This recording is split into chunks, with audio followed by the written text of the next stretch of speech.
Ciao a tutti, bentornati o bentornati al nostro podcast Arti Marziali e Storia. Sono in Francia, a Perpignan, ospite di uno dei pochi veri maestri di Kung Fu tradizionale in Europa, secondo me oggi, che è il maestro Jonathan Barbary.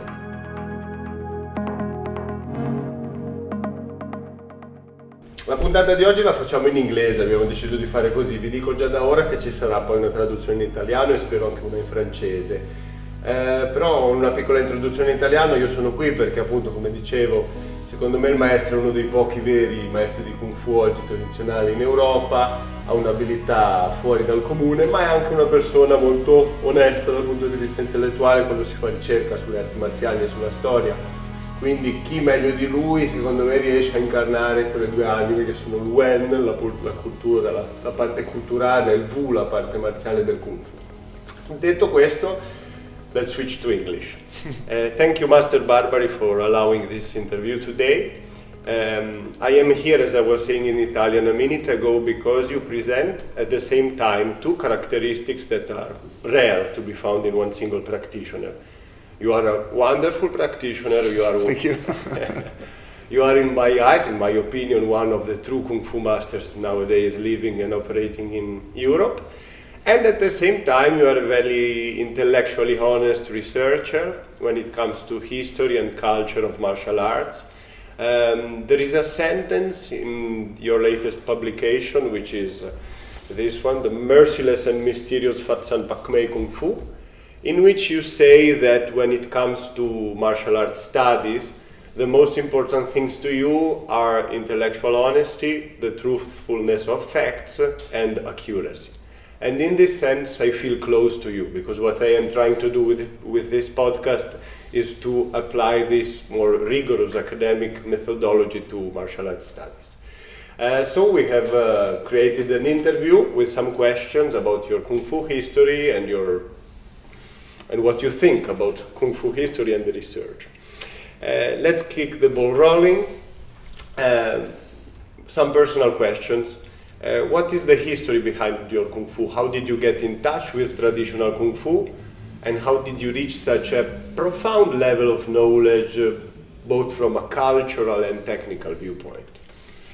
So thank you for your coming, for the interview. Thank you. I'm very blessing you came here. So I started the martial arts in general at around 10 years old. I was kind of a complicated young boy, so my mother, she told me it was better for her if I could fight into the club, into the martial arts club or boxing club, than at the school, of course. All right. So they brought me to the French boxing club, which we call in French savate. Okay, so we can kick, we can punch. So I started with this, and then after like maybe 1.5 years of practice, I found that it was not enough. I would say I was searching for something more hardcore. All right. Mm-hmm. So I wanted to switch for the full contact like American boxing. So it's also a kick, punch.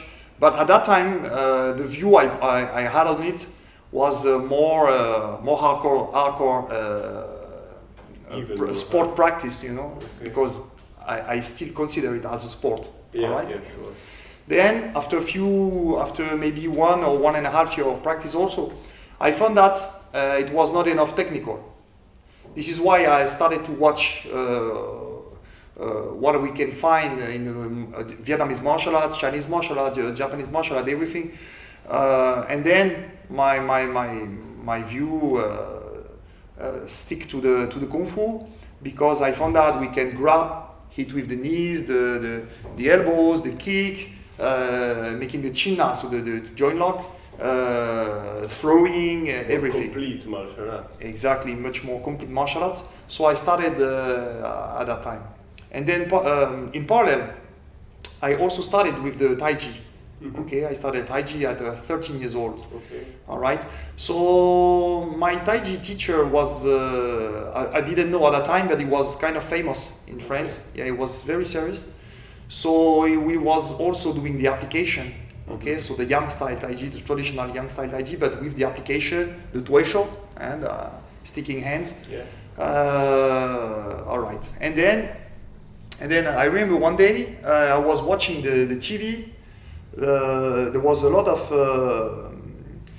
the cable, the cable TV. So I didn't reach every channel, but I can see in the small part of the. Okay, so I saw. Yeah, exactly. So I saw first time the Shaolin monks. It was the report from the 1989, I think. So it was at a time where Shaolin can be considered as something serious. So the guys was training over there. And then I reached my Tai Chi teacher and I asked him, what is it? He said, it's Kung Fu, it's the Shaolin monks, so they do the meditation, they do the, so imagine the young boy mind, The dream. Yeah, wow, big dream. So I started to think about traveling in China. Uh-huh. So yes, I talked to my father, my mother. I said, okay, I want to go to China for practicing in the Shaolin temple. How old were you? 14. Yeah, 14. Okay. Then my mother, she told me, okay, we can reach the Chinese embassy. So I write a letter to the Chinese embassy to ask them how I can do the stuff, blah blah blah. So they replied to me. They said, oh, you're very courageous, stuff like this. Yeah. But you have to do by yourself. We cannot do something for you. But so it was a nice letter, a nice answer. All right. So finally, so my mother, she said, because in France you cannot stop the school before 16. Okay. So my mother, she said, okay, you go minimum to 16, and after 16 we can bring you there. And after that, my point of view changing because I get older. My point of view changing about Shaolin. What is Shaolin in reality? And then I stopped at this ID, the special ID to go to Shaolin. Okay. All right. So after that, I make a circle in France, reaching every school I could. I was searching for some kind of Kung Fu, more traditional than what I was practicing. And then I find few, but I didn't really reach what I was waiting for. Yeah, exactly. So after that, I decided. So I started to work into the nightclub. And you left school? Yes, I left school. So I started to work in the nightclub at 19 years old, and then make some money. And then with this money, I said, okay, I travel and I moved to Hong Kong directly to search, and then after been to China. So this is my fantastic. My story. Okay. And there you started finding some schools, teachers. Yeah, exactly. Some styles. Yeah, arriving in Hong Kong, I met a lot of. Before going to Hong Kong, actually, I've been to USA first. Okay. Yeah, I've been to USA to practice the Hong Fat. Mm-hmm. Hong Fat is the Hong Ga mixing with the Fat Ga. Okay. So the hard of the Hong and the soft of the Fat. The Fat Ga is the Buddhist form. Okay. All right. So it's a traditional style, of course. I only search for traditional styles. But really, I was looking for something which was suitable for me, especially because there is a lot of systems, okay, Tong, whatever. But I was searching for something which is suit me, and then for something which was a rare style. I always look for rare style, even now. I practice Pakme, but also practice other systems. But every system I do, except the mantis because I like. Every system I do is the system that you even never heard about before. Okay. All right?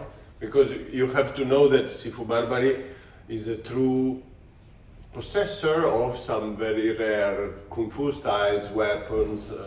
He really looks into traditional Kung Fu, and you try to grasp the rarest and most beautiful things that exist there. So you try to do also some kind of folkloristic study through martial arts, which is interesting. Yeah. And then you became a master of Pakme Kung Fu of the city of Foshan, which is quite a particular style, which was born in Foshan, but Master Barbary will talk about it later. And the thing that fascinates me is that you really live in the Chinese martial culture. You can see it from your traditional Kung Fu school, you can see it the way you behave with your students. So it's not a facade, you just apply the techniques, but you really have arrived to a point in which you have grasped the entirety of the Kung Fu culture. Is it something that was given to you by genetics, by destiny, or is it something that you worked on? Yeah, actually, I always been interested by the Chinese culture till my very young age. I think it started when I started the Tai Chi. Okay, so 13 years old. And then all what I remember when I was watching movies when I was younger, I was always attracted by the guys in black into the Kung Fu school and not the guys in white from the karate and Japanese stuff. All right. So I think I have a natural attraction for the Chinese, especially Chinese culture. And yeah, for me, martial art is something you should learn as a whole. As a whole stuff. Yes. There is not separate. But you are good in techniques, or you know the culture, you know the history. For me, is the face of the same coin. If you That's interesting. And so let's come to the more research aspect of martial arts. To my opinion, studying seriously the history and the legend and the culture of Kung Fu is important because it gives credibility to the system. Because I feel that there is some weakness in those practitioners that are extremely well equipped from a technical or practical point of view, but they are really weak on the cultural side. So I think that applying a more rigorous scientific method to martial arts history and culture helps, in a way, the movement of Kung Fu, generally speaking. But this is my opinion. The question I have for you is, when and how did you realize that doing something like this was important to Kung Fu? That studying rigorously, when did you start and how did you realize that it was important? Yeah. So at one point I was practicing some Vietnamese saying traditional martial arts, okay? But I found that with the Vietnamese masters I've been in the school practicing with them, there was a lot of mystification, and I doesn't like mystification.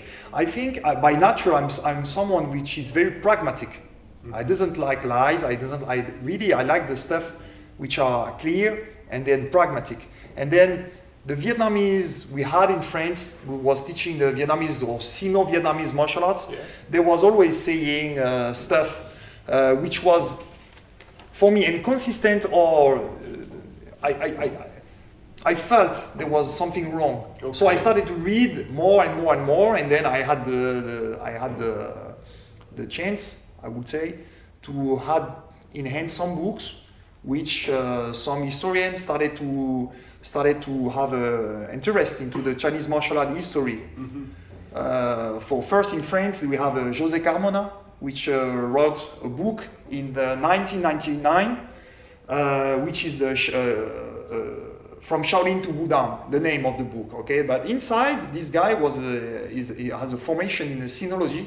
Okay. So this guy was a real practitioner. He's been to Shanghai practicing a very special Tai Chi with an old master, which he brought to France, and he even married his daughter. Okay.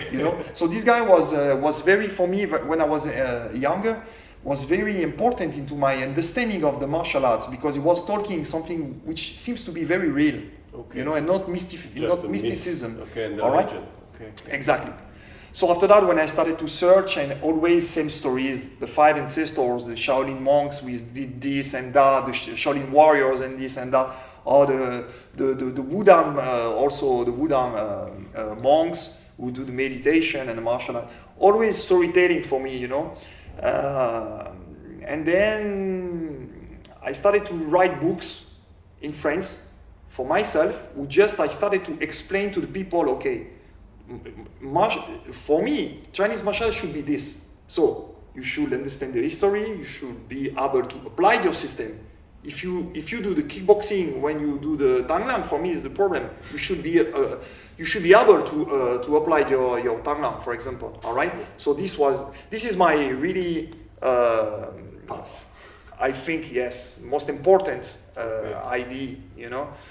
And then I found new books, and the first one is from Stanley Henning. Stanley Henning is an historian.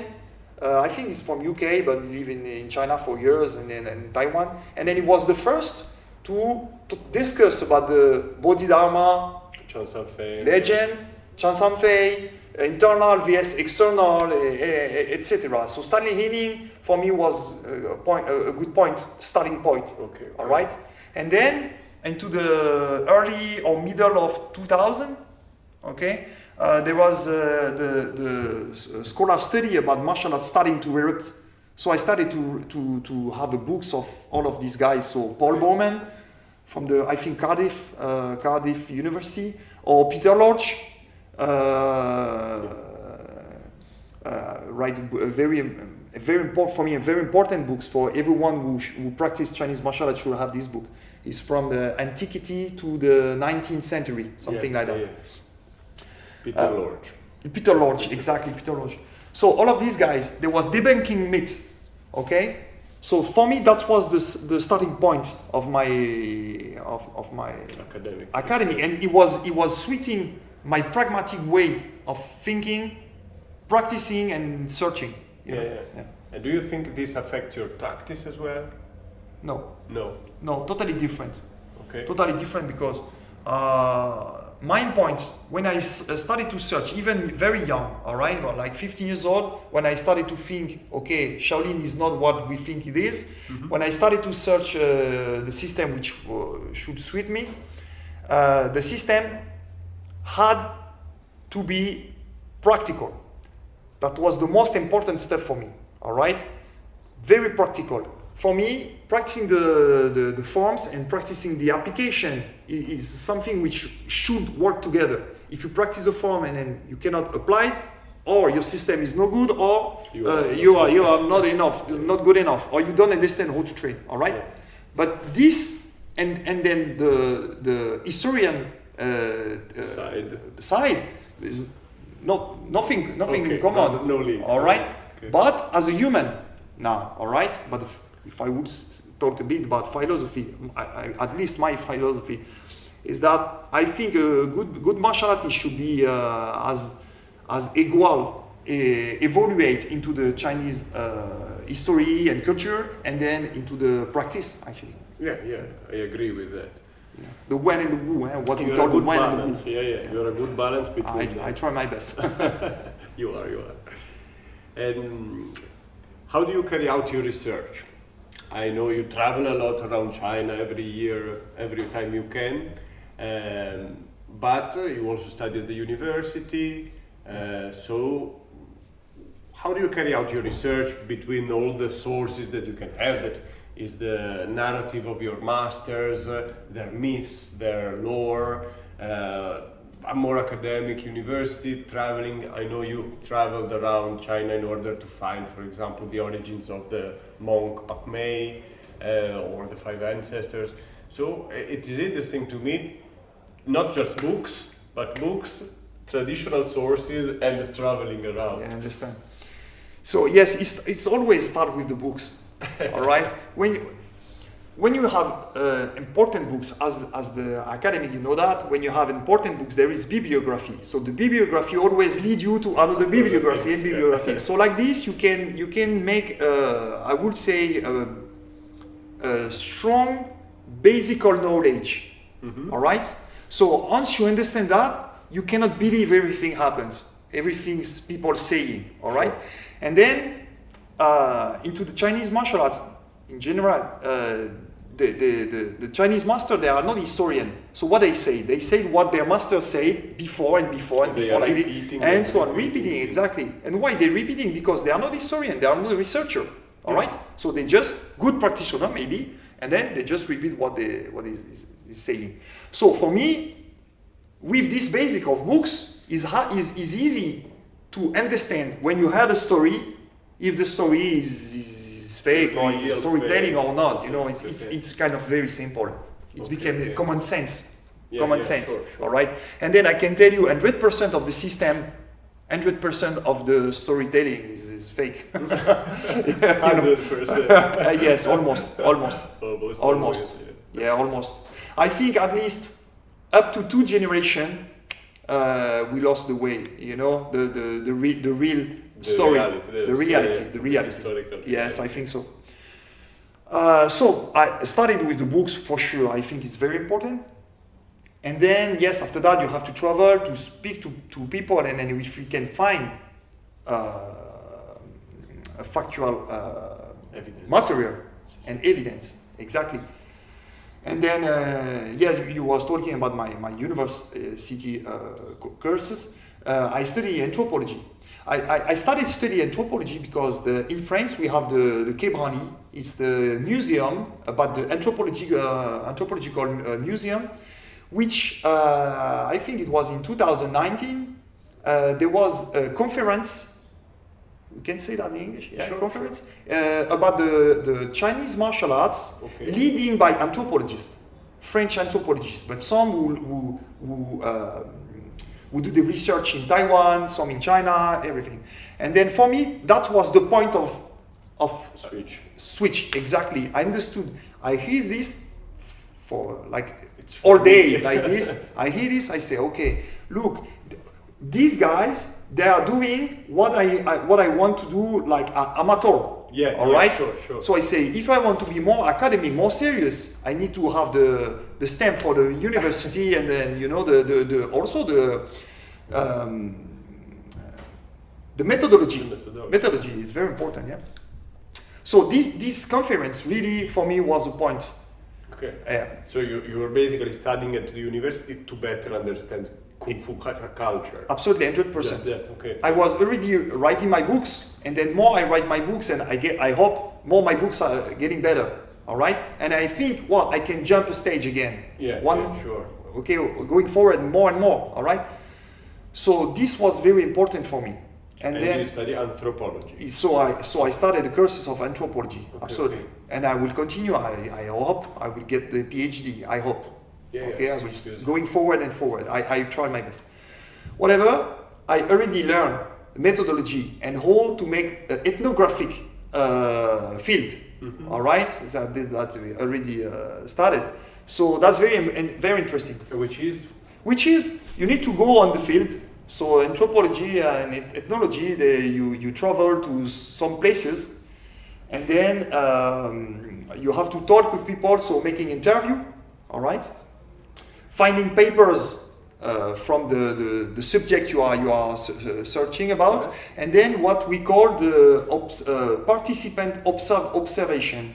So you need to observe, but also sharing time with the people and doing what they do. Okay. So for me, it was absolutely totally suitable because I'm a Kung Fu practitioner, all right, and secondly, I'm starting to research. So you are in yourself. Exactly, you understand? So for me, the way was going forward without, of course, you make choice. I chose to go into the university. I chose to, but it's an improvement of the same improvement. Exactly. Okay. For me, it's just a class logic following.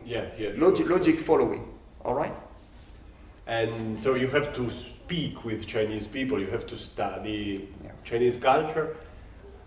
You speak Chinese. Yeah. So how is it that you came to speaking Chinese? So I learned the Cantonese by talking with people on the streets and with my masters and stuff like this. Just like that. Yeah, just like that. But to be honest, nor my Cantonese nor my Mandarin are perfect, but it's suitable for living. Okay. All right, enough for living. Yeah, but I should improve. I should improve, and then more I should improve because now my field, I already find my field for the future, and it is in one part of China which they don't talk they can talk Mandarin and some Cantonese, but they talk the Hoklo. The Hoklo is the Minanhua, is the southern Fujianese talking language. And it's different from Cantonese. Yes, it's different from Cantonese. It's kind of Fujianese and then Hakka language putting together. Okay. So this one, no one know except in this place. Sure. All right, it's called a Hailufang area. So now I need to learn an ethnologist or an anthropologist. You need to learn the language of the people is researching about. All right. It's beautiful because you start by being too much active kid. Yeah. You start practicing kung fu, and then year after year you have knowledge, culture, combat practicability, and everything is contributing to our kung fu, and is making us greater and better human beings. It's just one path, but it is one path that enlarges our perspective in every way. So you have even to study and to start, I should study the dialect of the Fujianese people. Yeah. It's super culturally enriching for people who does that. Thank you. So I to be honest, I never thought too much when I was younger or even after. You know, I would say I climbed the stairs one after one, without thinking too much. Because what led me to this is just patience, you know? Only patience. Patient. Only. Nothing else. Nothing else. But my patience is reaching a level of not to be patient, but is starting to turn obsession. All right. So I really developed a real obsession about Chinese martial art, Chinese culture, Chinese language, China, everywhere, everything. You know, all what is traditional. All right. Sure. Cultural, at least. At least. So let's come to more concrete stuff. Yeah. You are a Sifu of Pakme, Foshan Pakme Kung Fu, which is the Kung Fu style of the white eyebrow of the city of Foshan. What are you willing to share with us about your style, its history, its legend, its combat strategies? All right. So basically, the Pakme is worldly famous. I think for two main reasons. First one is that it was developed mostly in Hong Kong and Macau by the Grandmaster Cheng Lai-Chun. So there is what we call the Cheng Lai-Chun lineage. All right. What it became very famous first because of course Cheng Lai-Chun was someone which seems to be very strong. In which period? It was the ending of the Qing dynasty, so ending of the 19th century to the I forget when he passed away, maybe 1966, something like that. All right. But the Grandmaster Cheng Lai-Chun, so he was very famous in Guangzhou, and after he moved to Macau and Hong Kong, and then he was teaching a lot. And then, as you know, Hong Kong was a British colony. So some guys came from UK and then did practice some Pakme, and then you can find Pakme in UK, you can find Pakme in USA, you can find Pakme in Australia also, because by the Chinese diaspora. Yeah. All right. So I think, firstly, Cheng Lai-Chun Pakme was the most famous because, would say, open to the world. Even if in Hong Kong, it was kind of small system practicing by triads. All right, the 14K, we call it the 14K, was a special mafia which leads the Chinese citadel of Kowloon, and then Tim Sat Soi, Wong Kok, all the place where the criminality was there. So Cheng Lai-Chun Pakme is famous for this. And then second reason, maybe not many people know, but I know it. Jackie Chan is a Pakme practitioner. I didn't know that. Yes, yes. He tell this in many different interviews he had, and in some of his movie, he's sharing some movement from the Jipo, so the first form of the Cheng Lai-Chun Pakme, or sometimes the Sapchi, so the cross fist from the Cheng Lai-Chun Pakme. So this first part, I would say very famous. Less than Tanglang, Honga, Cholifat, but still famous.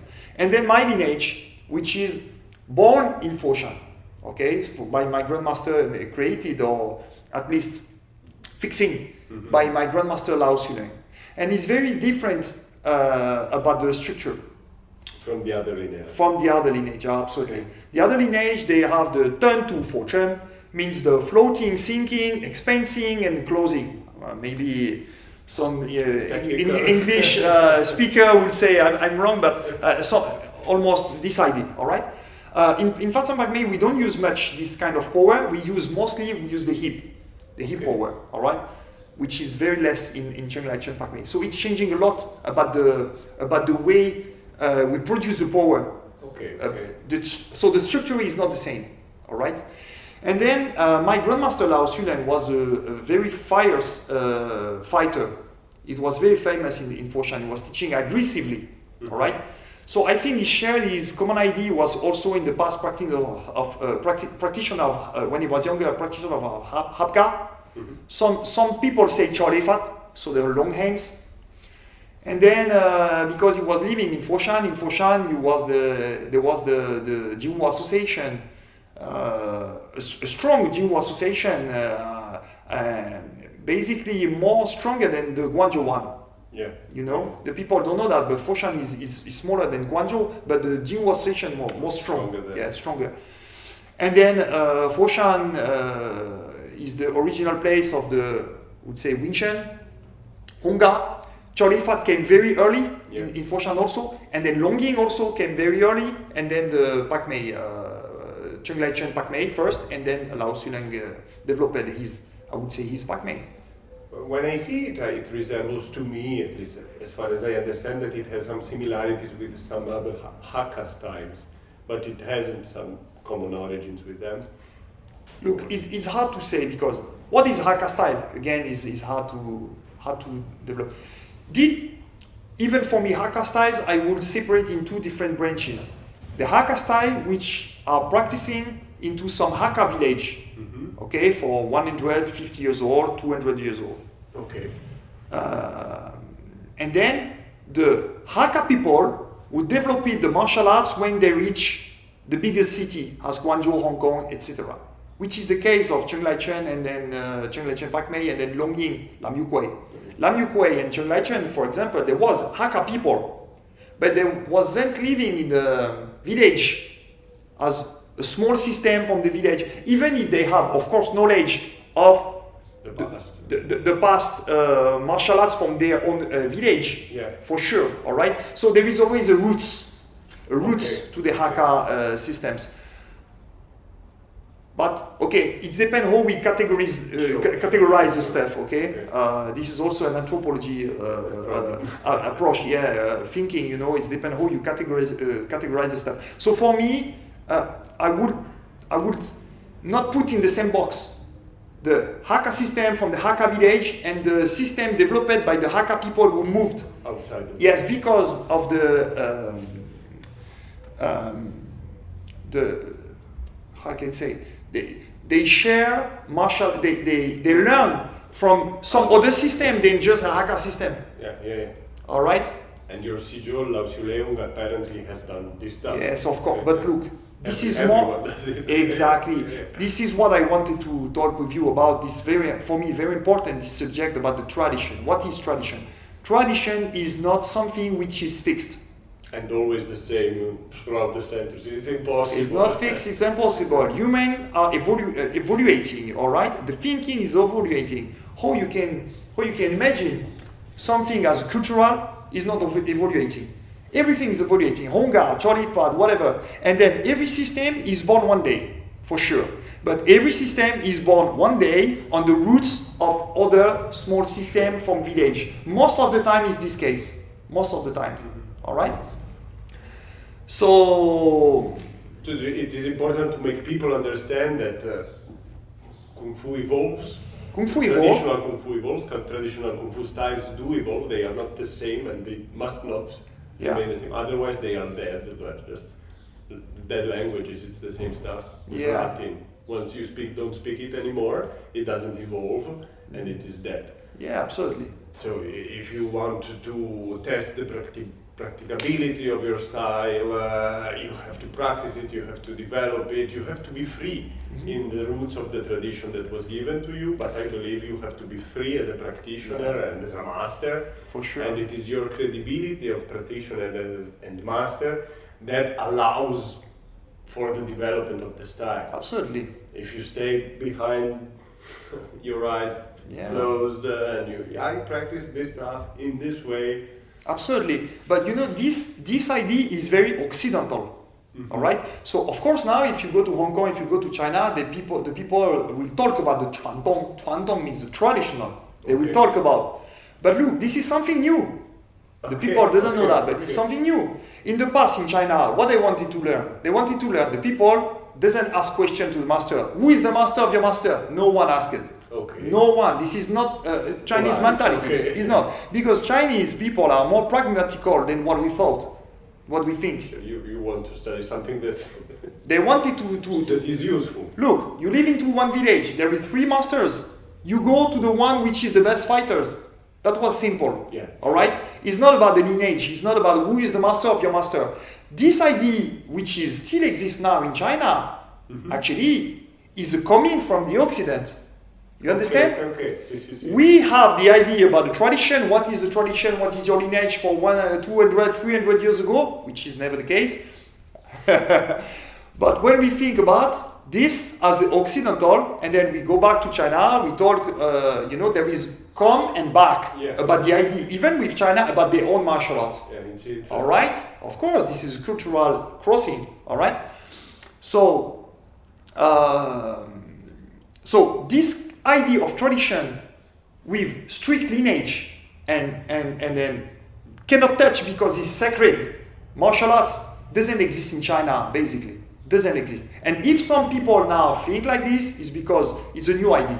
In China in the past, they was practicing with the best practitioner. And then the Chinese culture don't allow the student to ask the master who is the master of the master of the master. So if there is lineage and some chuanpu, some manuscript about the boxing, it's good. For the research, for the understanding, it's good. But if not, no one cares. Yeah. You know?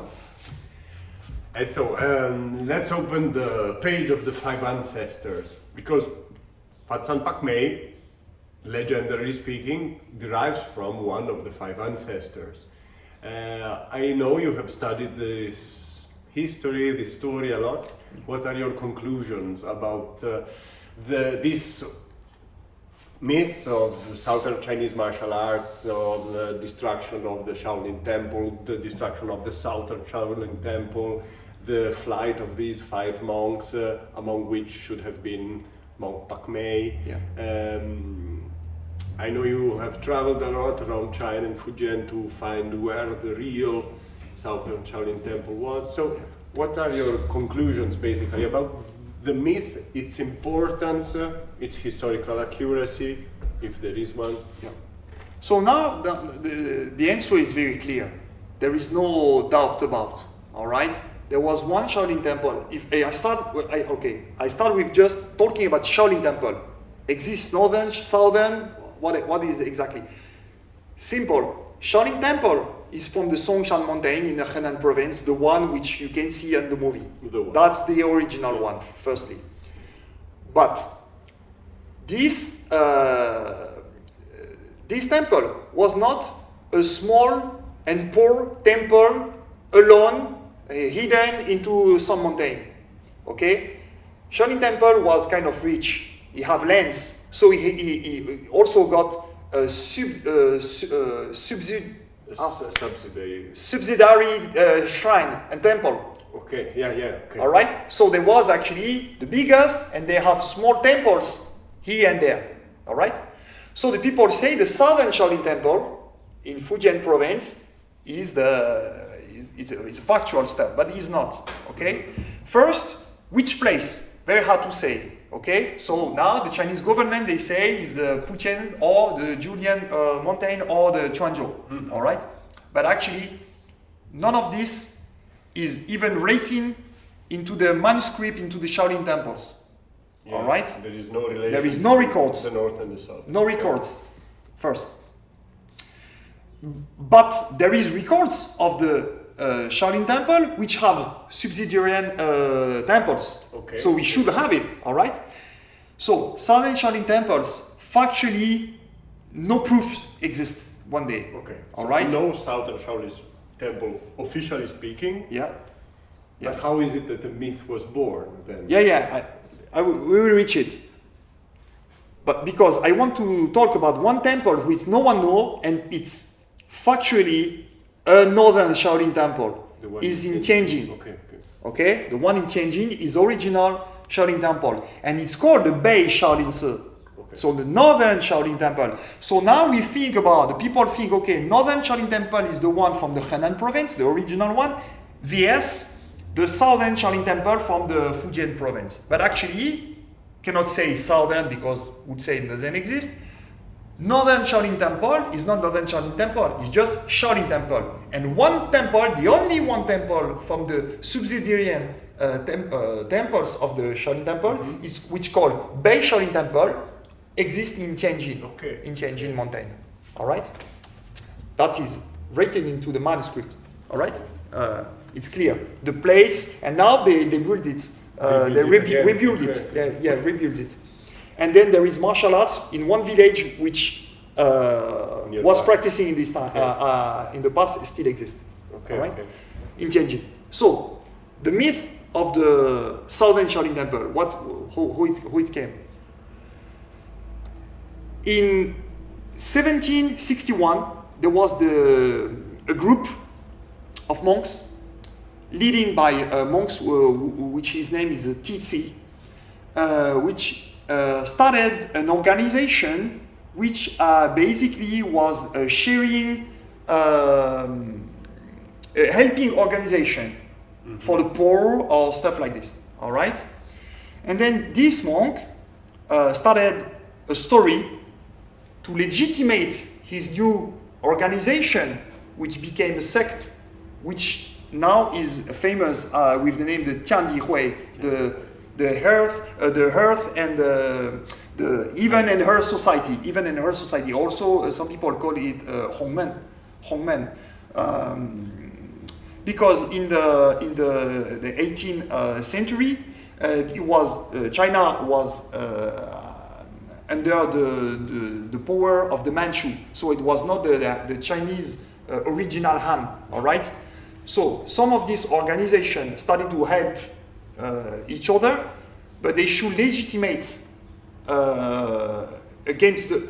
There was also fighting the dynasty, and they should legitimate. So they started to create some myth of the starting of the society. Okay. So there is one legend which is called the Silu legend. The Silu legend talk about some monks, some Shaolin monks, who fought against the Manchu, and then the Manchu came and burned the temple, etc., etc.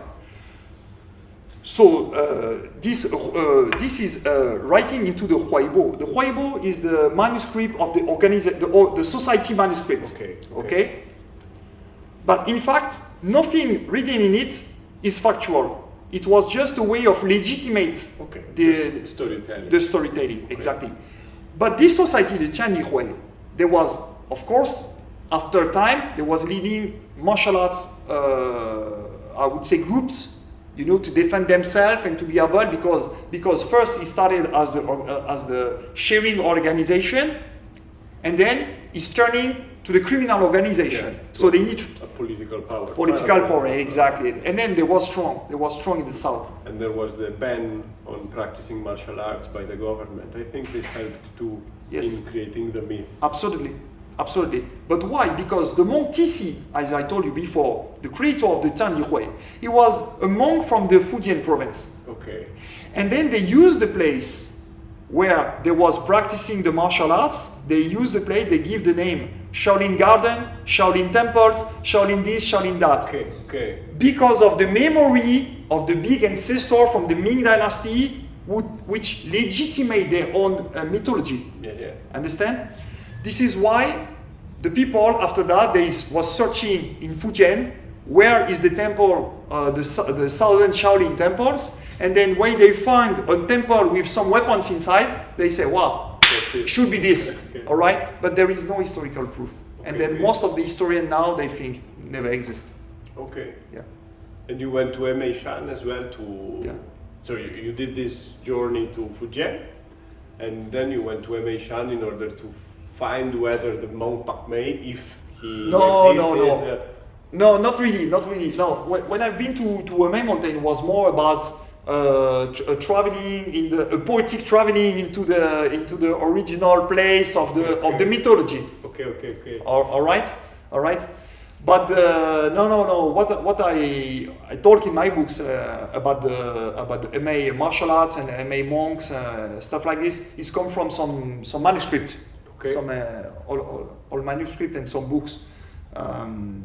This is not something. It's not ethnographic on the field research. No, it's not. But there is this passage in the book where you talk about the Pakme, white eyebrow, Pakme, and the fact that the two mountains in the Yamei Shan, that they resemble the shape of two eyebrows. And so there might be an association from a poetical point of view between the monk and the place where he supposedly lived. Yeah, absolutely.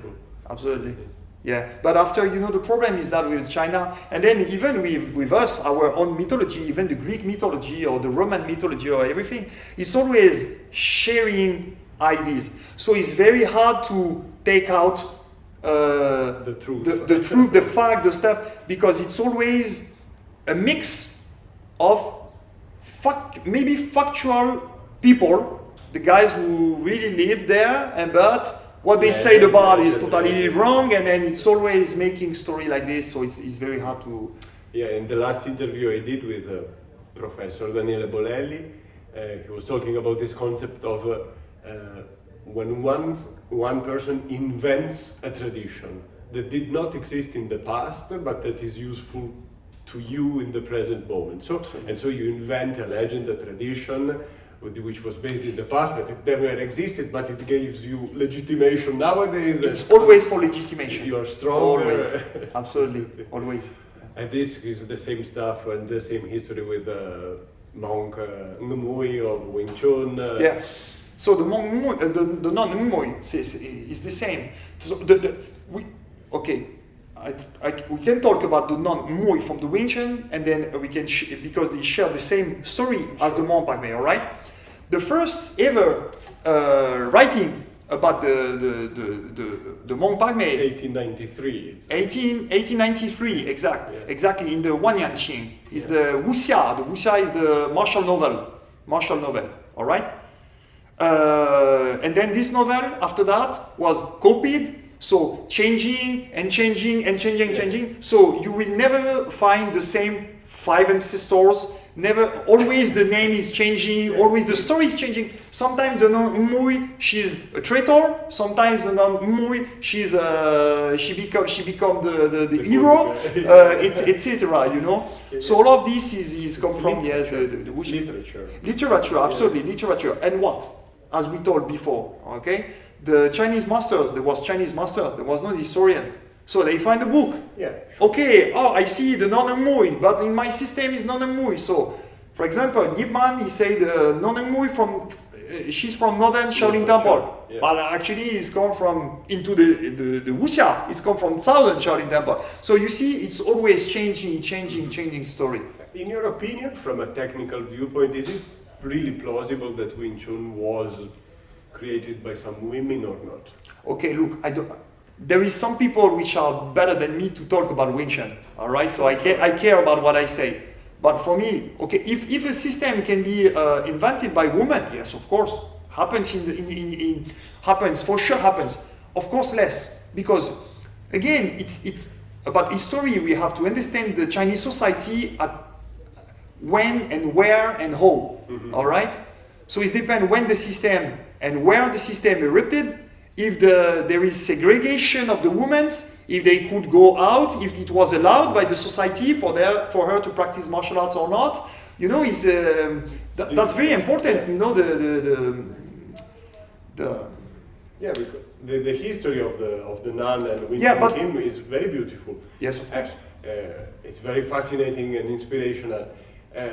One really remains with the doubt, is it possible that in the 18th century two women had this kind of relationship?